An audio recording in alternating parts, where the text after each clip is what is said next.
I think a lot of what happiness is a management issue, and decisions that you're making right now, like you could be in a state of mind right now, but you could make some decisions to adjust that, and over the next couple hours, you'll get to a much better place.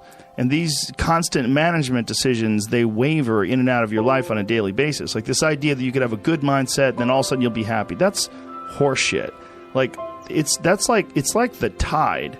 It comes in and it comes out. There's going to be days where you're just not feeling so good physically, and that's going to affect the way your happiness level is. It's never static. It's never exactly the same. This is something I've cultivated for a long time and avoided things that make me unhappy and figured out what those things are and been very rigid about eliminating them from my life. And one of the big ones is eliminating interactions with people that are negative. That is gigantic. And because I've realized that I'm not really as independent as I used to like to think I was. I used to like to think that my thought process was independent and that I don't give a fuck what anybody thinks. That's nonsense. People say that because they absolutely care what people think and it bothers them. So they say, I don't give a fuck. But that I don't give a fuck stuff is almost entirely nonsense. You do care. And you care in both ways. You care if people are critical of you, care if people are positive of you, but you also care if people are living positive lives and they're motivating you. That's a big one. People are fuel.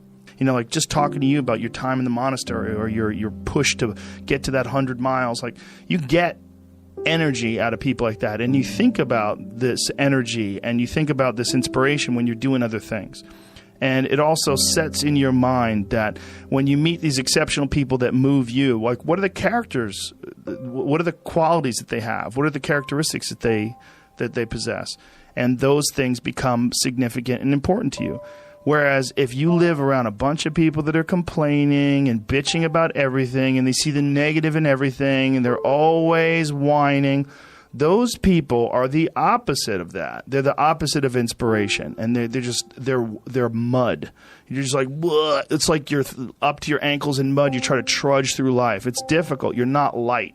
It's not pushing you. There's not a wind at your back. The wind's in your face, and it's rough, you know. And over time, I've learned that these people, you're not going to fix them. I used to want to fix them when I was young. I used to want to go, hey man, I see what you're doing. Like, dude, don't do that anymore. Listen, just do this and stop doing that and start doing this. And if you just work towards this, you could be successful. And then a week later, the guy's doing the same.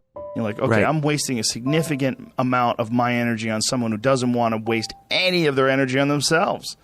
And so managing the community and the tribe that you're in, making sure that you're a good member of that tribe, that you're doing your part. When you're around happy, inspirational people that are successful, it makes you feel better and you get inspired. And if you act on that inspiration, your life will be more fulfilled. And it's not just inspirational in terms of financial success, but in terms of doing difficult things, whether it's running 100 miles, it doesn't pay you a goddamn thing other than the wealth of the knowledge that you can push yourself to such an extreme. Or anything else, whether it's someone who becomes really good at playing chess or someone who's really good at martial arts or whatever it is. There's a great feeling in these overcoming these difficult things, because life is never this just constant state of I'm at a 9 all day, and when I'm with my wife, I hit 10. Yay! And I stay like that. That's not real. What's real is like you saying that you went to this monastery and felt all this angst about meditating and being alone and not having your phone and not having the input. But then when it comes out of it, then you have this reward. So you push through this and you had these uncomfortable feelings, and you came out of those uncomfortable feelings with this newfound appreciation for time and this newfound respect for your own existence in your own space and carving out 3 hours for yourself a day. That's where it all comes from. It all comes from life lessons, and the lessons are learned through struggle. And I think that there's a lot of people out there that think somehow or another you're going to get to some place where you're living in silk sheets and you're getting your toes done while someone's dropping grapes into your mouth.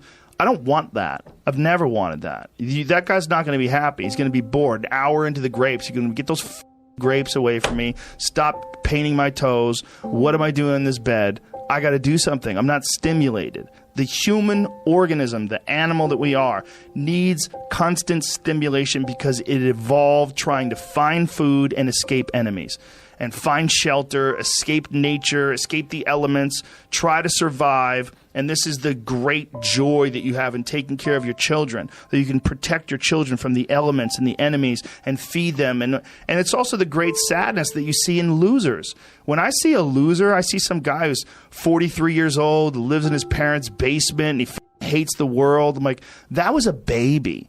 Man, this is a baby that somebody just gave shitty nutrients to, whether it's nutrients in the forms of food or in the form of thoughts and ideas and examples. And this kid developed these horrible, self-defeating patterns of behavior that have led them to this point where they're this middle-aged person with no future and no idea of how to get out of this rut, and probably never will escape it. You know, I mean, this is the world that we live in today. And I think part of that world is because we have been fed this line of horseshit that you're supposed to seek comfort. And I don't think you are. I think you're supposed to seek lessons, and you're supposed to seek difficult tasks and accomplishments. And through those things, and through doing things that are hard to do, even if it's just a 90-minute hot yoga class. I do a 90-minute yoga class, man. Those last 20 minutes, I do not want to be there, man. And I definitely don't want to give 100%. And I can cheat. I can kind of half-ass it. But if I don't, and I get through it, when that time is up and the lady says namaste and everybody gets up, I'm like, man, I made it. You know, I lost 15 pounds. My yoga mat is drenched to the point where I could literally wring it out and fill a jug up with water. But through that struggle, I will now have a better day, and I better do it again tomorrow or do something else, because if I just think, well, tomorrow I'm just going to coast and eat Twinkies and watch TV. Oh, hello, sadness, my old friend. Hello, depression. Because when you're not doing anything, you feel like shit. And that's just a part of being a human being. And we can pretend that we're something other than what we really are. And we can pretend, nah, me, man, I'm just cool, just chilling, doing nothing. Bullshit. You're a fucking human. You're a human being. You evolved from the hundreds of thousands of years of hunters and gatherers and people that were struggling. Those human reward systems are carved deeply into your DNA. And if you don't respect that, if you don't respect the mechanism of happiness and fulfillment and what you really need to do in order to feel satisfied in life, camaraderie, love, family, friendship, struggle, testing yourself, learning, all those things are imperative. They're all a giant part of being a person.